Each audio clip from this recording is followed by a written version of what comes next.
주님의 은혜가 여러분 모두에게 함께 하시기를 축원드립니다. 할렐루야. 행복하십니까? 날씨가 너무 아름답죠. 이 아름다운 날씨에 우리가 하나님을 찬양하고 주님을 예배할 수 있다는 것이 얼마나 특권인지 모르겠습니다. 여러분들이 이 자리에 그런 아름다운 날씨를 산으로 둘러가지 아니하시고 이곳에서 함께 주님 앞에 예배드릴 수 있는 그런 한 마음, 한 가족 되게 하신 것을 너무나 감사드립니다. 오늘 우리에게 주시는 말씀은 이사야 54장 1절에서 8절 말씀입니다. 먼저 봉독해 주시겠습니다. 잉태하지 못하며 출산하지 못한 너는 노래할지어다. 산고를 겪지 못한 너는 외쳐 노래할지어다. 이는 홀로 된 여인의 자식이 남편 있는 자의 자식보다 많음이라 여호와께서 말씀하셨느니라. 내 장막터를 넓히며 내 처소의 휴장을 아끼지 말고 널리 펴되 너의 줄을 길게 하며 너의 말뚝을 견고히 할지어다. 이는 내가 좌우로 퍼지며 내 자손은 열방을 얻으며 황폐한 성읍들을 사람 살 곳이 되게 할 것임이니라. 두려워하지 말라.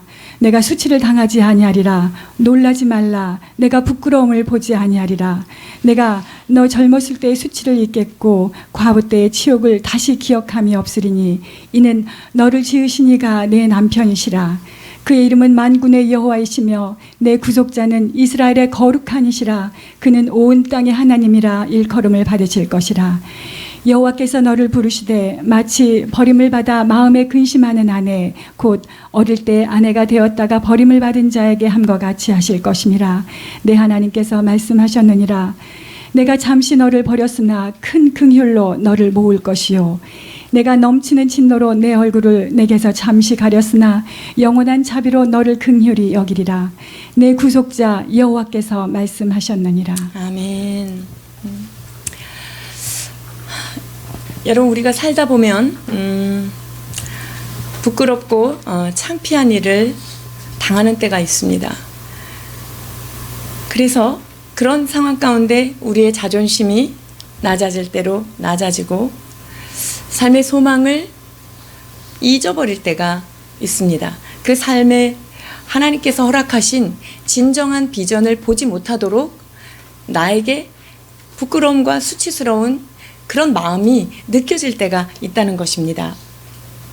이렇게 우리가 낮아진 자존심을 다시 한번 회복할 수 있는 길이 있다면 얼마나 좋을까요?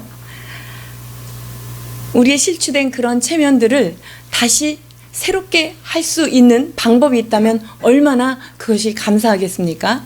그런데 오늘 하나님의 말씀은 이스라엘 백성에게 너희들이 지금은 수치스럽고 부끄러움을 당하는 때에 있을지라도 그것을 내가 회복하겠다라고 하는 약속의 말씀을 허락해 주시는 것입니다. 여러분, 이스라엘에게 허락하셨던 그 말씀은 어제나 오늘이나 동일하신 그 하나님께서 우리에게 말씀하시기 때문에 여러분, 이스라엘 백성에게 하신 그 언약은 곧 우리에게 주신 언약인 줄 믿습니다.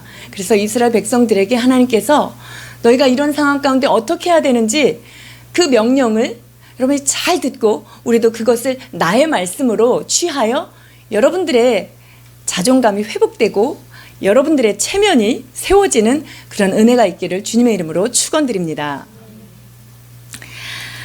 오늘 본문의 이스라엘 상황은 어떤 상황이라고 이야기하고 있습니까? 잉태하지 못한 자라고 얘기합니다. 출산하지 못한 자라고 얘기합니다. 산고를 겪어보지 못한 자라고 얘기하는 것입니다. 이스라엘은 여호와의 아내입니다. 여호와의 아내가 된 이스라엘이 지금 남편하고 결혼을 했는데 아이를 가질 수 없는 상태라고 이야기합니다. 생명이 없는 거죠. 무엇을 해도 거기에 열매가 맺히지 않는 것입니다. 이스라엘 백성들은 하는 것마다 실패되고 그 안에서 좌절하고 정말 열방 사람들에게 부끄러움을 당하는 그런 상황이라고 이야기하고 있습니다. 불임이고 이 불임의 수치가 얼마나 큰지 이스라엘의 가장 큰 저주 중에 저주는 무엇입니까? 무죄한 것입니다. 그것을 하나님께서 저주받은 자가 갖게 되는 결과가 바로 무죄한 것이기 때문에 이들이 지금 잉태하지 못했다는 것은 매우 매우 수치스러운 상황 가운데 이스라엘이 처해 있다는 것입니다. 그리고 홀로 된 여인이라고 얘기합니다. 여러분, 이스라엘이 원래부터 결혼을 안 했으면 괜찮아요. 그러나 왜 홀로 됐습니까? 남편이 있었다가 버림받은 그런 모습이라고 얘기합니다.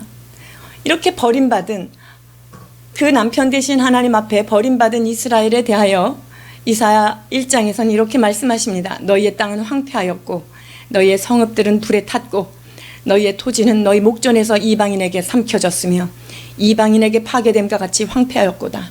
딸 시온 포도원의 망대같이 참외밭의 원두밭같이 애워싸인 성읍같이 겨우 남았도다. 이렇게 말씀하고 있습니다. 여러분, 이스라엘이 왜 황폐했을까요? 왜 그 남편에게 버려졌을까요? 그것은 다름 아닌 그들의 범죄함 까닭입니다. 주님은 그들을 향하여 이렇게 말씀하고 계십니다. 하늘이여 들으라, 땅이여 귀를 기울이라. 여호와께서 말씀하시기를 내가 자식을 양육하였거늘 그들이 나를 거역하였도다. 소는 그 임자를 알고 나귀는 그 주인의 구유를 알건만은 이스라엘은 알지 못하고 나의 백성은 깨닫지 못하도다 하셨도다. 여러분, 그렇습니다. 왜 우리의 삶에 황폐함이 임할까요? 인생이 고달파지는 이유는 무엇입니까?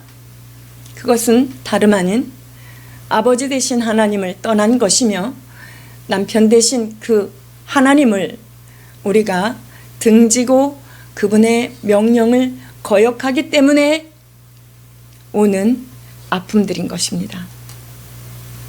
하나님 앞에 순종하지 않을 때 어떠한 일이 일어났는지를 성경에서 기록하고 있습니다. 신명기 28장 15절로 18절 봉독하십니다.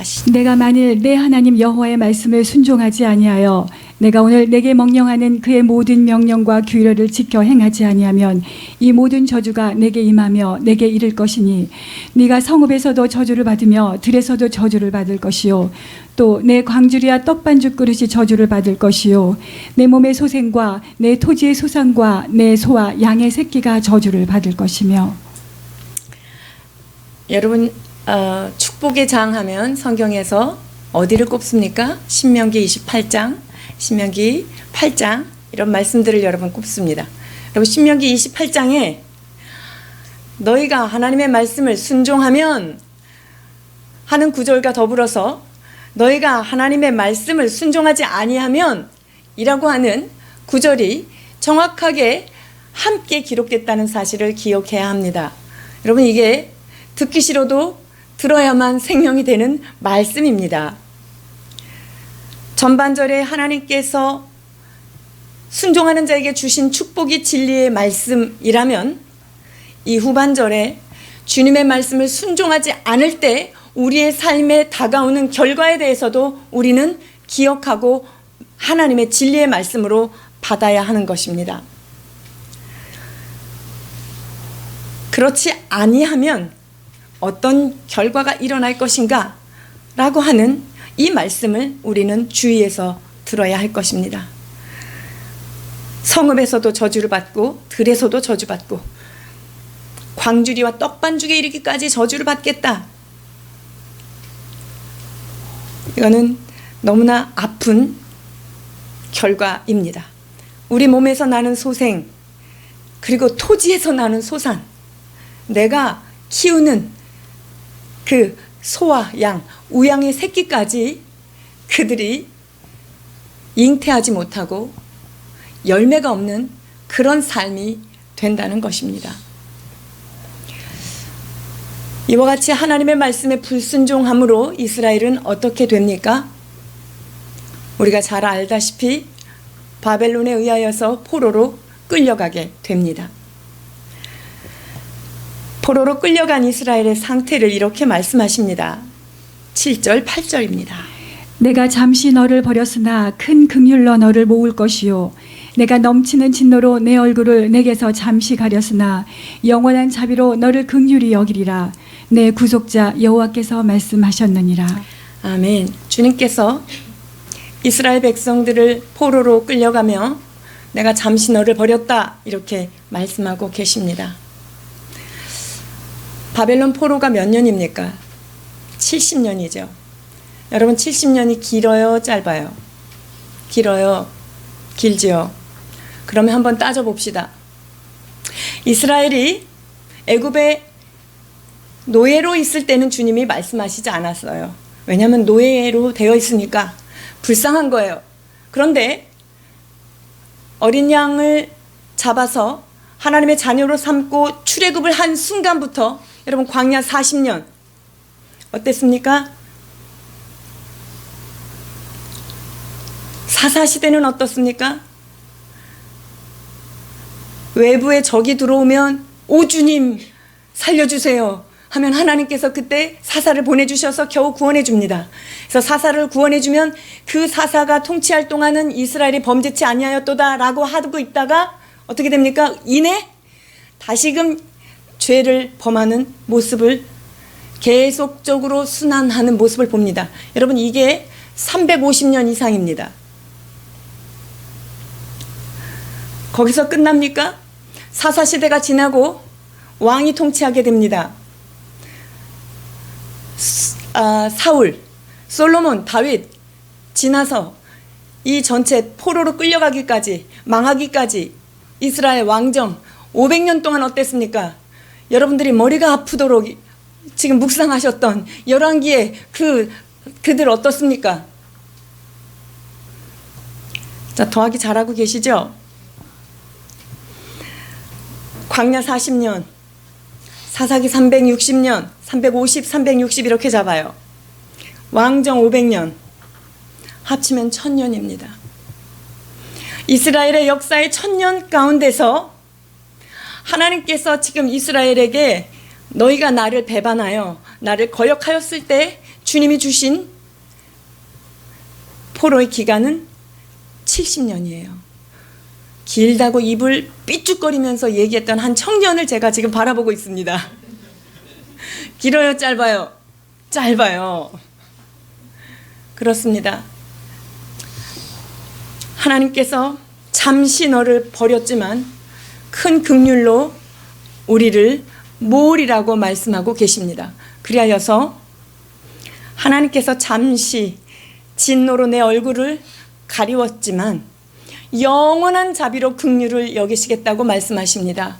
여러분 그래서 우리가 죄에 대해서 받는 심판, 여러분들이 잘못 심어서 잘못 심은 것들을 거두어 드리고 있는 과정 가운데 있는 여러분들은요, 이것을 꼭 기억하셔야 돼요. 1000대 70이에요. 여러분들이 하나님 앞에 수확하는 그 은혜는요 아주 짧은 거예요. 그래서 하나님께서 심판하시고 우리들을 견책하실 때 그 시간들을 감사하셔야 합니다. 결코 긴 시간이 아닙니다. 주님의 노여움은 잠깐이요 그의 은총은 평생이로다. 저녁에는 울음이 깃들일지라도 아침에는 기쁨이 오리로다 말씀하고 계십니다. 그래서 심판을 받을 때 하나님 앞에 아들이 아니면 징계를 받지 않는다고 말씀하셨습니다. 아들인 고로 징계를 받고 그 징계는 곧 하나님의 사랑인 줄 믿습니다. 여러분 이렇게 이스라엘 백성들이 그 오랜 하나님 앞에 반역 속에서 주님이 그들을 가르치시고 심판하십니다. 어쨌든 심판은 누구나 고통스럽습니다.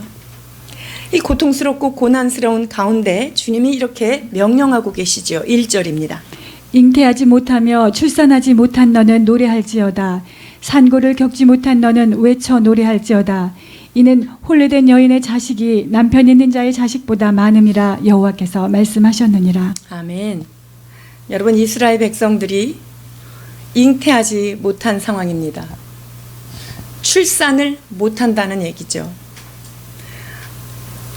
우리가 주변에서도 보잖아요. 자식이 없으면 얼마나 여러 가지로 마음고생이 많고 자식이 없는 것과 달게 그 오는 여러 가지 파급적인 고통들이 따르잖아요. 그런데 주님이 지금 아무것도 할 수 없는 불임의 상태인 거예요. 그 땅은 무엇을 뿌려도 식물이 나지 않는 그런 상태예요. 왜? 하나님 앞에 순종하지 않을 때 그 땅도 저주를 받기 때문에 어떤 씨를 뿌려도 거기에서는 생산물이 하나도 없는 상태, 이런 상태가 지금 이스라엘의 상태입니다. 그러니까 견디기 어려운 상태입니다. 너무나 무섭고 답답한 상태인데 주님께서는 뭐라고 말씀하고 계십니까? 노래하라고 말씀하십니다. 출산하지 못한 너는 노래할지어다. 외쳐 노래할지어다. 이렇게 말씀하고 계십니다. 여러분, 괴롭고 울고 싶은 상황인데 이런 상황에서 주님께서 우리한테 노래하라고 얘기합니다. 여러분, 노래는 이럴 때 노래할 수 있는 사람은 딱 두 종류죠. 하나는 정신줄을 약간 놨거나, 두 번째는 믿음이 있는 사람인 것입니다. 즐거운 일이 없는데도 여러분들이 그 어려운 상황 가운데 찬송이 나온다면 여러분들은 진정 믿음의 사람입니다. 여러분들이 생활하면서 찬양이 멈추어졌습니까? 그렇다면 여러분들의 영적인 건강함이 다시 한번 체크해야 되는 그런 시간입니다. 하나님 앞에 깨어있고 살아있는 자는 상황이 나를 비참하게 만들고 나를 슬프게 만들지만 주님은 그 상황 가운데서 노래하라고 말씀하고 계십니다. 그래서 우리 안에 주님의 영이 계시면 그 상황보다 더 큰 목소리로 하나님 앞에 찬송하고 예배할 수 있게 되는 것입니다. 어려운 상황 가운데 하나님은 노래하라고 말씀하고 계십니다. 황폐되었고 생명이 없는 곳, 희망이 제로인 그 상황 가운데서 우리 주님께서 노래하라고 말씀하고 계십니다. 이 노래가 보통 노래가 아니에요. 노래하라 라고 말씀하시면서 외쳐 노래하라 반복해서 말씀하십니다. 이것은 무엇을 뜻합니까? 너 혼자 노래하는 게 아니라 너의 찬송이 주변 사람들에게 울려 퍼질 수 있도록 외쳐 노래하라고 말씀하고 계십니다. 골방에서 홀로 드리는 그 찬양이 아니라 온 주변 사람들이 듣도록 큰 소리로 외쳐 노래하라고 말씀하고 계십니다. 잉태하지 못한 이스라엘에게 내리신 하나님의 첫 번째 처방전이 무엇입니까? 노래하라는 말씀입니다. 여호와를 향하여 원망하며 불평하는 그 입술을 닫고 찬양하며 하나님 앞에 나아가라고 말씀하고 계시는 것입니다. 불평할 때 마귀는 기뻐합니다. 찬양할 때 마귀는 떠나갑니다. 여러분, 그래서 다윗은 인생의 고비고비마다 찬양을 했던 분인 것을 우리는 알고 있습니다. 여러분, 다윗이 위대한 왕으로 지금까지도 기억되는 가장 큰 이유는 무엇이라고 생각합니까? 그가 나라를 잘 다스렸기 때문일까요? 그가 흠이 없었기 때문에 그가 위대한 왕으로 기록되었을까요? 그렇지 않습니다. 다윗은 목동일 때에도 주님 앞에 찬양했던 사람입니다. 맡겨진 두세 마리의 양을 돌보면서도 늘 하나님 앞에 찬양으로 준비했던 그러한 사람입니다. 그것을 어떻게 알 수 있습니까? 목동에서 갑자기 발탁돼서 왕궁에 악사로 취직을 하게 되잖아요. 그런데 한 번 불러서 바이올린을 켰을지 아니면 하프를 켰을지 어쨌든 현악기인 것 같아요. 다윗이 연주하자 사울에게 있었던 악신이 떠나가는 역사가 있었던 것입니다. 여러분, 이것은 다윗이 어떤 상황 가운데서도 그 곰과 사자가 그 자기가 지키는 양을 찢어 죽이려고 할 때도 자신은 자기의 몸을 던져서 구했다고 얘기하죠. 여러분, 이 힘은요, 여호와를 찬양하는 그 찬양하는 힘에서 그 힘이 나왔던 것입니다. 그래서 이 다윗은요, 늘 찬송이 몸에 무기로 장착되어 있었던 사람이에요. 그랬더니 악신도 떠나갑니다. 여러분, 찬송에는 어둠의 영이 떠나가는 놀라운 능력이 있는 줄 믿습니다. 마음이 우울할 때 여러분, 우울함을 받아들이지 마십시오. 그 상황 가운데서도 살아계신 하나님을 높여 찬양할 때 우리 마음의 어둠은 떠나가고요, 상황 가운데 우리를 막고 있던 장애물들은 부서지는 역사가 일어날 줄 믿습니다. 다윗은 화려한 왕궁 안에서도 찬양했습니다. 또한 괴롭고 추운 광야 한가운데서도 늘 그는 하나님을 향한 찬양이 끊이지 않았던 분입니다. 사울이 창과 활을 겨누며 계속해서 추격하고 따라다닐 때도 다윗은 찬양을 놓친 적이 없습니다. 시편에 보면은요, 사울에 쫓기어 가면서 부르는 노래, 이런 제목들이 많이 붙어 있어요. 여러분, 쫓겨가면서 찬양이 나올까요? 정말 힘들어요. 누가 나를 죽이려고 막 나가오는데 할렐루야 할렐루야, 이게 찬양이 나오기는 쉽지 않습니다. 그것이 어떻게 가능합니까? 날마다 하나님 앞에 찬송 드리는 이 찬양이 열려있는 사람이기 때문에 이런 위기 가운데서도 그는 찬송의 사람으로 설 수 있었던 것입니다. 그리고 그렇게 찬송할 때 하나님은 어두움을 물리쳐 주시고 악을 막아 주셨다는 것입니다.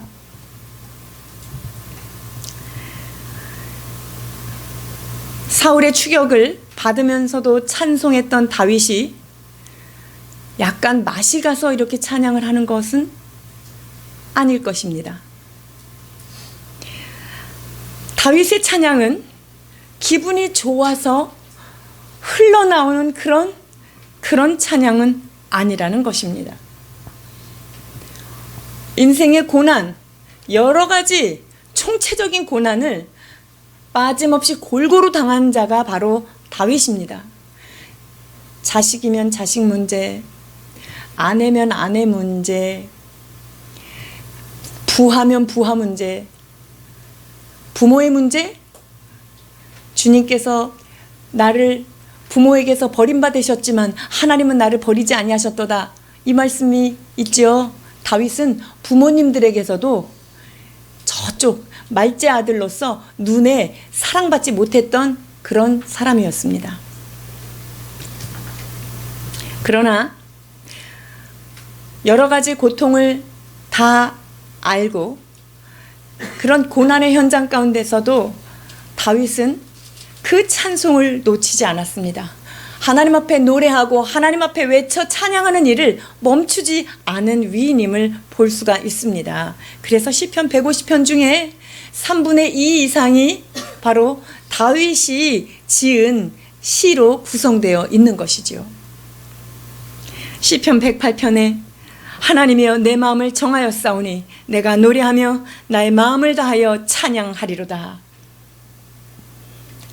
내 마음을 정하였다고 얘기합니다. 여러분, 왜 정했을까요?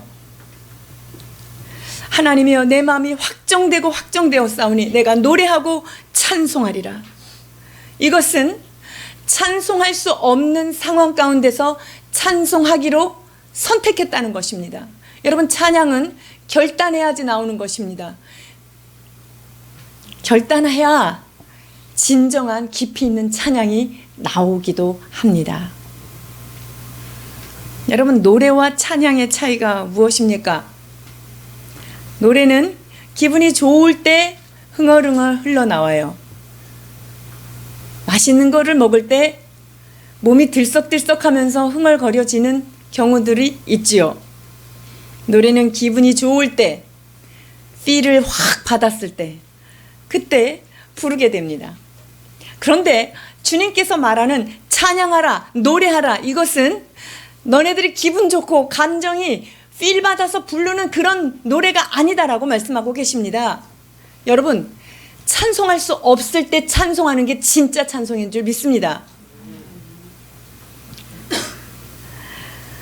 그 찬양은 도저히 노래 부를 상황이 아니고 내가 찬양을 부를 그런 여건도 아닌데 하나님 앞에서 결단하고 그것을 예배로 드리는 것이 진정한 찬양입니다. 잉태하지 못한 이스라엘을 향해서 주님께서는 노래하라고 말씀하고 계십니다. 여러분들이 삶이 어려움이 있습니까? 내가 처리하지 못한 문제가 있습니까? 어떤 문제 때문에 내가 얼굴이 영 체면이 말이 아니게 된 그런 상황이 있습니까? 여러분, 그때 제일 먼저 해야 되는 것이 바로 하나님의 이름을 높여드리고 주님의 이름을 찬양하라고 말씀하고 계십니다. 죽을 것 같은 그런 상황 가운데 찬양할 흥이 나지 않고 찬양할 조건도 전혀 없는데 여러분, 그때 찬양하는 것은 말씀에 의지하여 그물을 내리는 베드로의 믿음과 같은 믿음의 행위인 것입니다. 그 그물을 내린다는 것, 하나님 앞에 찬양을 드린다는 것은 문제보다 크신 하나님을, 그 하나님을 의지하며 나아가는 진정한 믿음의 행위입니다. 그 믿음의 행위야말로 하나님이 기뻐 받으시는 살아있는 거룩한 제물이 되는 것입니다. 내 영혼아 어찌하여 낙심하며 불안해하는가? 너는 하나님께 소망을 두라. 그가 나타나 도우심으로 말미암아 내가 여전히 찬송하리로다. 여전히 찬송하겠대요. 낙심 가운데 있을 때 찬송하겠다고 합니다. 곤고한 가운데 있을 때 하나님께 소망을 두는 자는 하나님 앞에 찬양을 드릴 수 있게 됩니다. 여러분, 그 찬양이 하늘의 보좌를 움직인다는 사실을 기억하셔야 합니다. 여러분들이 하는 하나님 앞에 지금 우리가 찬양을 올려드리잖아요. 그러면 그 찬양이, 여러분, 노래는 방향이 어디로 갑니까? 노래는 방향이 사람들에게 갑니다. 사람들의 마음을 때립니다. 그러나 찬양은 무엇입니까?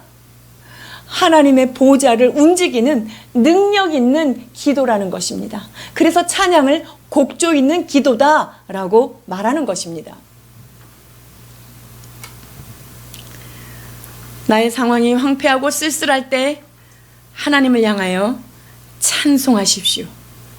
외쳐 노래하십시오. 찬양할 때 우리의 그 황폐한 땅이 옥토로 변화될 것입니다. 우리가 찬양할 때 하나님은 하늘의 문을 열어서 우리의 부끄러웠던 그 현장 가운데 주님께서 친히 내려오셔서 일하실 줄 믿습니다. 아멘. 또한 어떤 사람이 하나님 앞에 찬양할 수 있을까요? 하나님께 찬양하는 자는요, 약속을 붙든 자입니다. 여기 보니까 홀로 된 여인의 자식이 남편 있는 자의 자식보다 많음이라 여호와께서 말씀하셨느니라. 여러분, 말씀하셨느니라, 주님께서 그 남편 없는 자의 자식이 많겠다 이렇게 말씀하셨는데 상황은 어떻습니까? 아이 없다입니다. 주님은 네가 번성할 것이다 라고 말씀하셨는데 내 상황은 개털입니다. 아무것도 없습니다. 그런데 하나님은 네가 많아질 것이다 이렇게 얘기합니다. 내가 강건하고 잘 될 것이다 라고 하나님이 말씀하십니다. 여러분, 그래서 하나님의 말씀과 잉태치 못한 이스라엘의 이 현장 사이에는 항상 간극이 있습니다. 하나님의 말씀은 우리가 눈으로 보고 있는 그 직면된 상황과 조화가 안 돼요. 하나님이 나보고 보배롭고 존귀한 자라고 말씀하세요. 근데 가만히 내 자신을 보면 정말 내가 봐도 나를 때려주고 싶을 때가 얼마나 많은지 몰라요. 넘어질 때가 있고 낙심할 때가 있잖아요. 왜 이런 일에 내가 이렇게 반응할 수밖에 없을까? 그런 나와 주께서 내가 너를 지명해서 불렀으니 넌 내 것이야.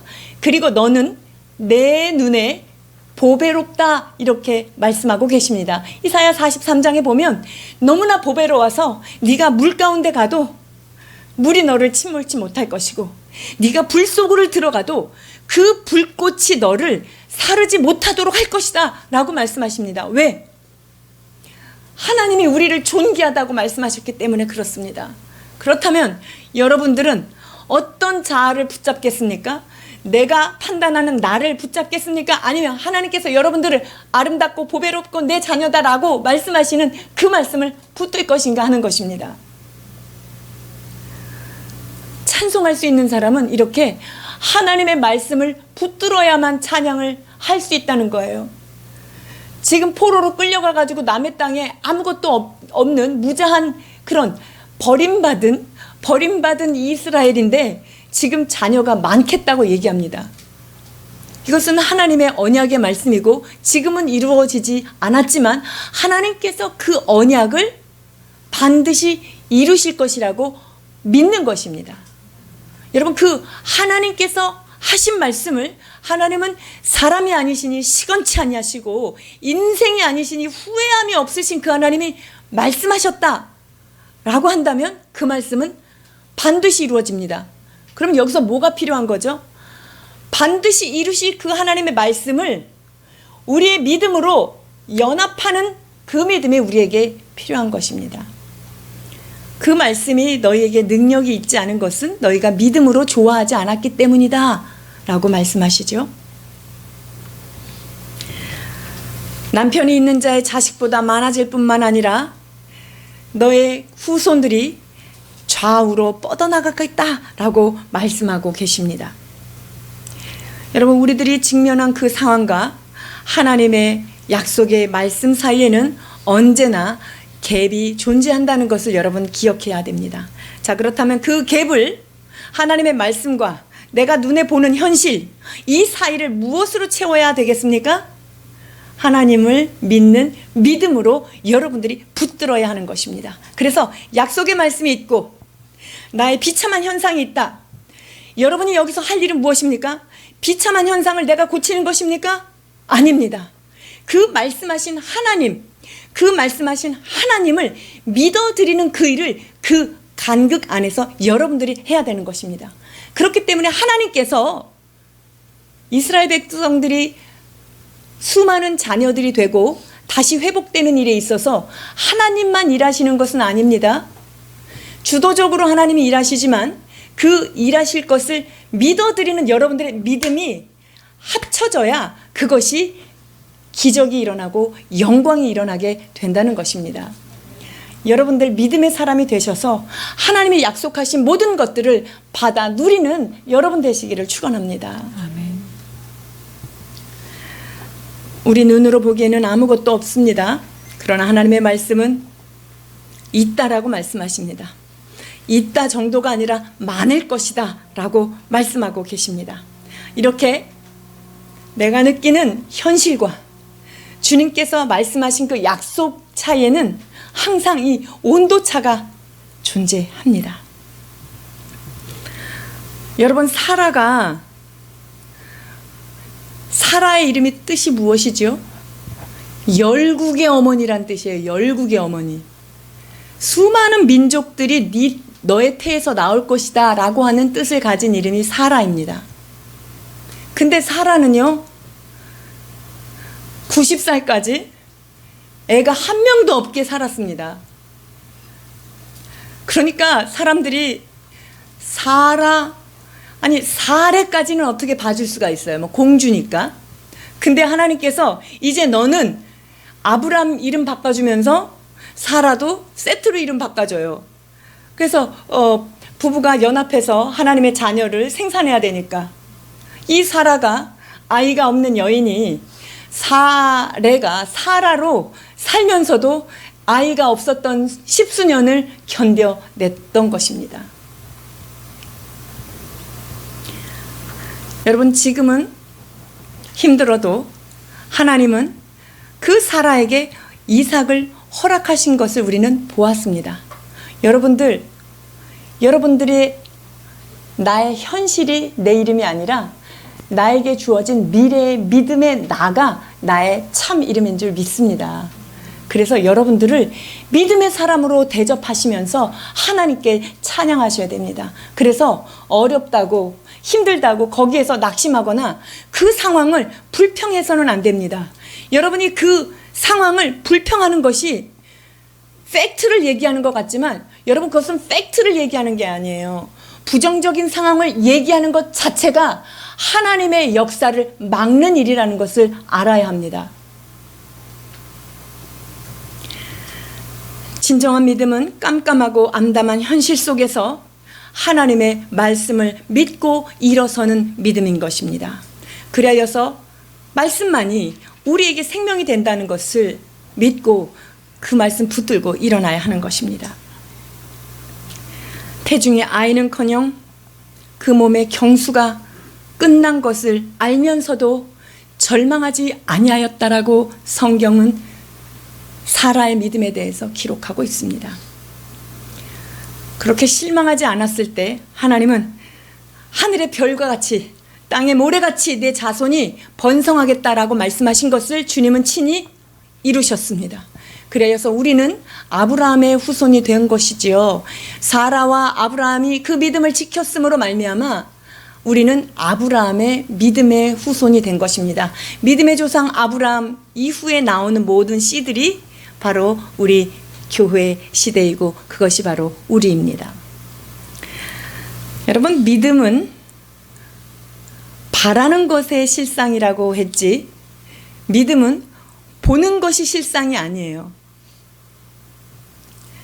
믿음은 바라는 것의 실상이다. 즉 바라는 그것이 지금은 내 눈에는 안 잡혀요. 허공을 잡는 것 같아요. 여러분 마음에 소원하는 것 있으시죠? 그것이 지금 손에 안 잡혔으니까 소원하는 거잖아요. 그런데 그 마음에 소원하는 그것을 하나님은 그것을 허상이라고 얘기하지 않아요. 하나님은 그것을 실상이라고 말씀하고 계십니다. 믿음은 바라는 것의 실상이요 보이지 않는 것들의 증거니 모든 선진들도 거기에서 증거를 받았다라고 말씀하고 계십니다. 보이는 소망이 소망이 아니니 보는 것을 누가 바라리요? 만일 보이지 않는 것을 바라면 참음으로 기다릴지니라 말씀하고 계십니다. 여러분 마음에 바라는 소원이 지금 눈에 보이지 않지만 그 소원이 실상으로 올 때까지 필요한 것이 무엇이라고 말씀하고 계십니까? 믿음이 필요한 것입니다. 바라는 것이 내 눈앞에 드러날 때까지, 그것이 실상이 될 때까지, 그것이 구체적인 현실로 일어날 때까지 여러분이 해야 되는 일은 무엇입니까? 바라보며 믿음으로 인내해야 하는 것입니다. 인내하는 사람에게는요 반드시 하나님께서 약속으로 역사해 주시는 것입니다.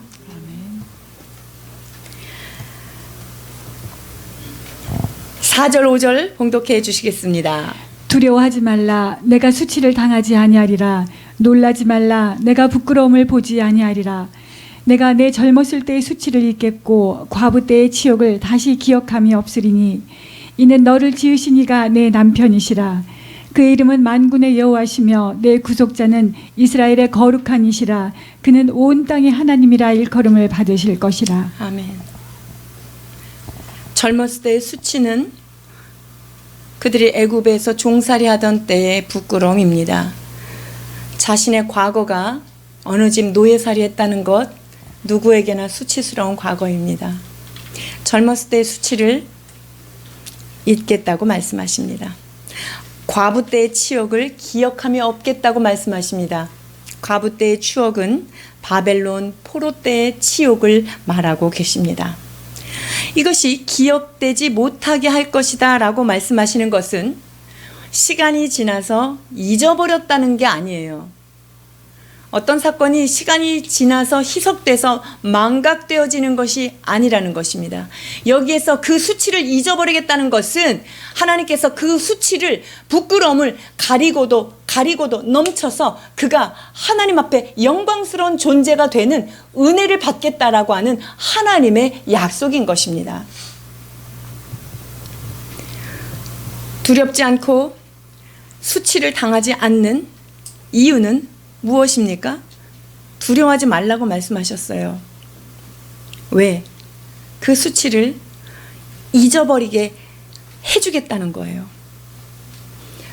우리가 지난주에 이사야 53장을 살펴보았습니다. 여러분, 우리가 이와 같이 은혜를 누리는 것은 고난의 종이신 예수 그리스도께서 우리를 위하여 모든 수치를 친히 담당하셨기 때문에 우리에게는 영광이 기다리고 있는 것입니다. 고난의 종 우리 주 예수님이 친히 우리의 슬픔을 지고 우리의 질고를 담당해 주셨기 때문에 우리는 더 이상 수치를 당치 않게 된다는 것입니다. 우리 젊을 때의 그 부끄러운 죄악들을 그가 모두 담당해 주셨기 때문이죠. 즉 이사야 53장 그 고난의 종 우리 주님이 하신 사역의 결과가 바로 우리가 만나는 이 54장 회복의 역사인 것입니다. 그가 찔림은 우리의 허물을 인하며 그가 상함은 우리의 죄악을 인함이라. 그가 징계를 받음으로 우리가 평화를 누리고 그가 채찍에 맞음으로 우리가 나음을 입었던 것입니다.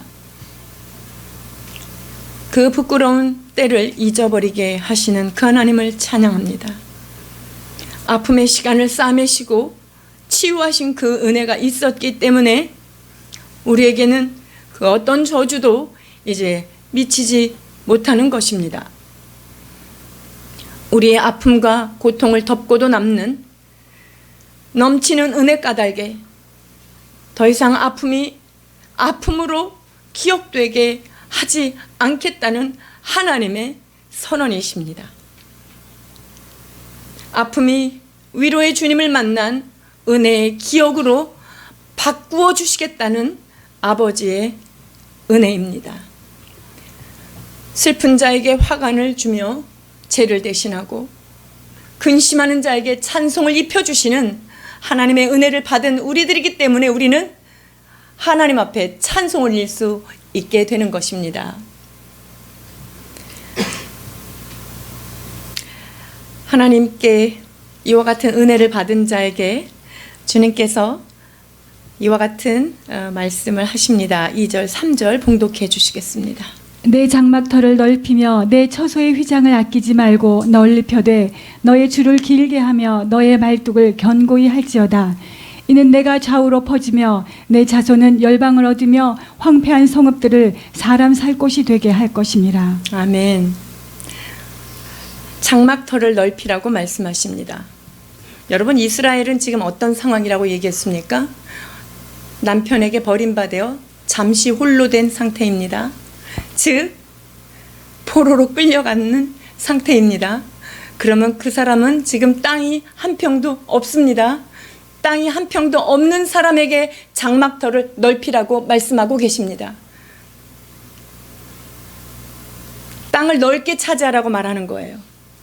이것이 의미하는 것은 무엇입니까? 아니, 어떻게 땅이 없는데 장막터를 넓히라는 것입니까?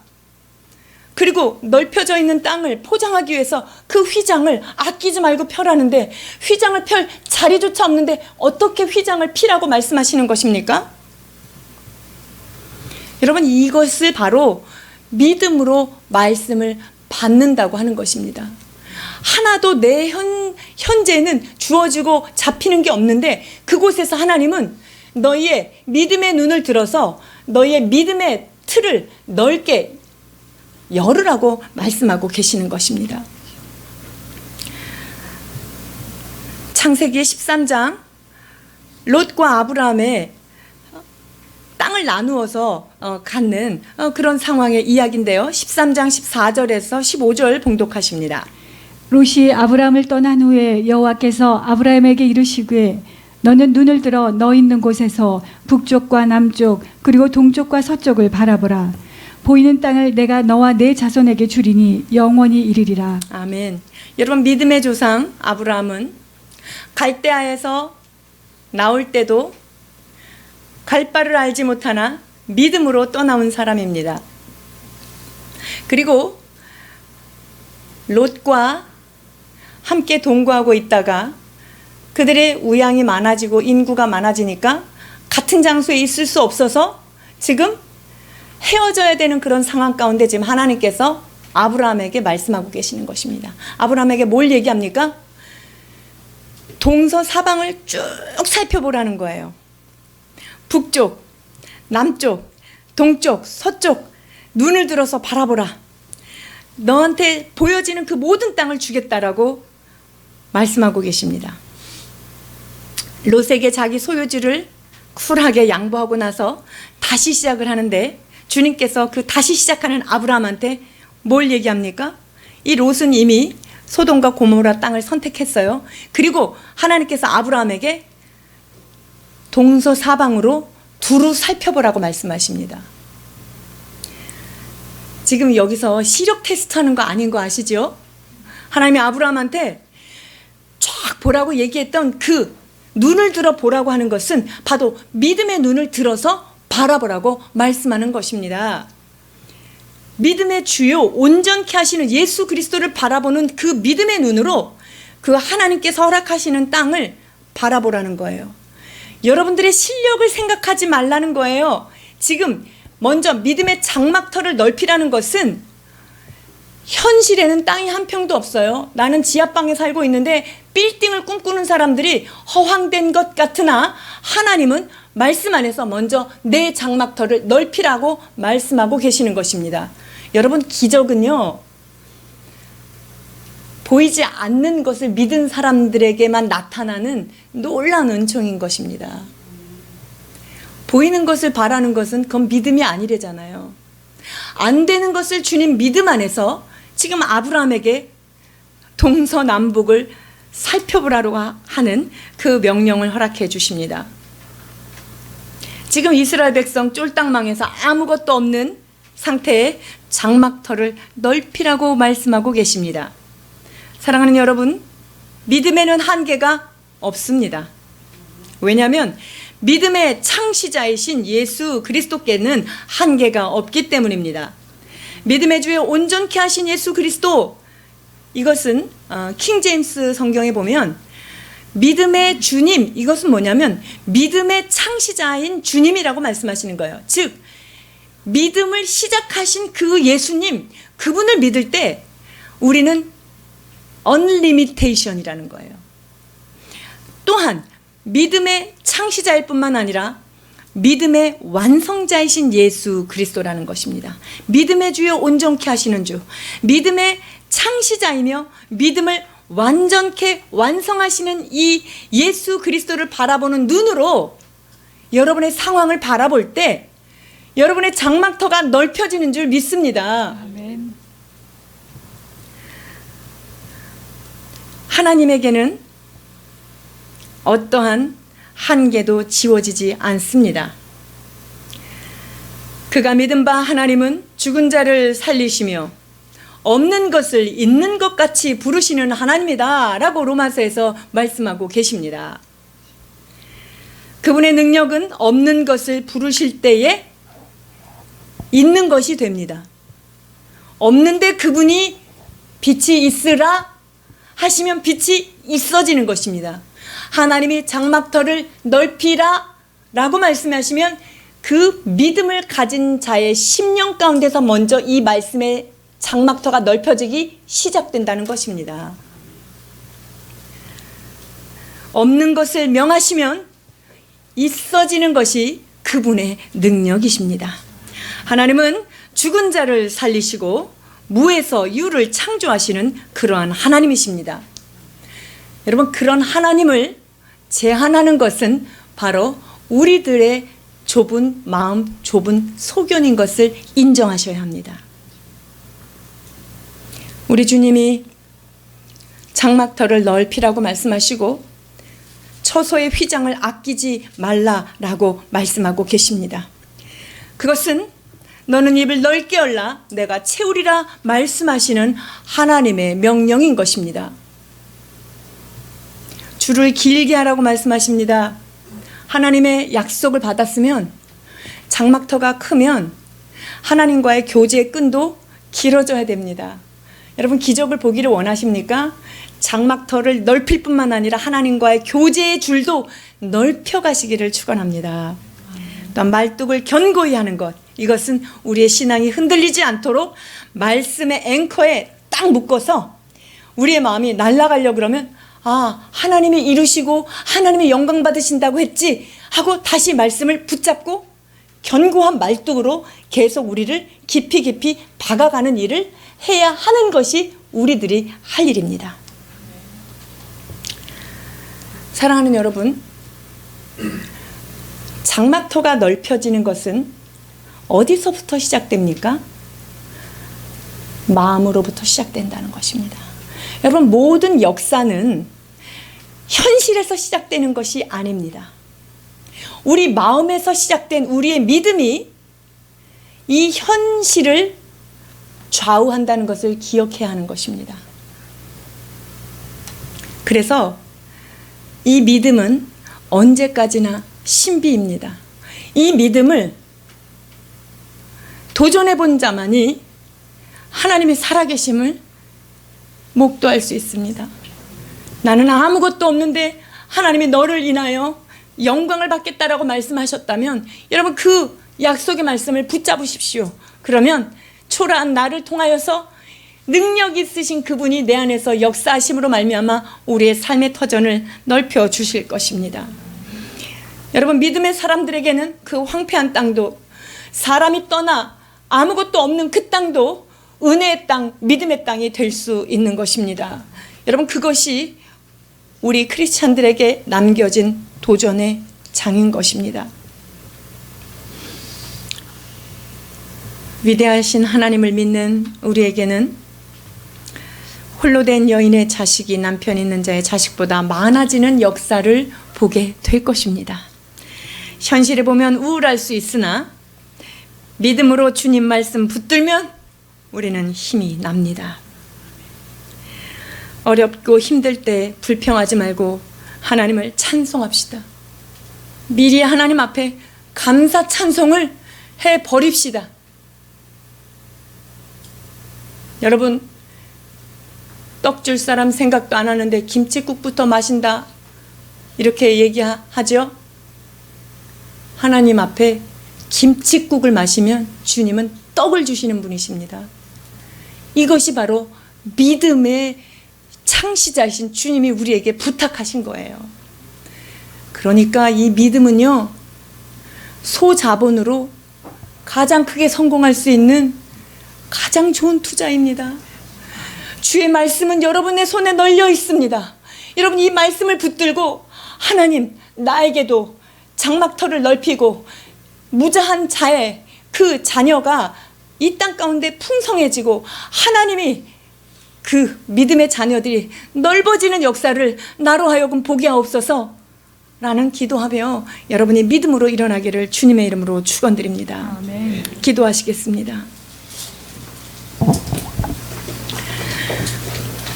사랑하는 하나님, 은혜를 감사합니다.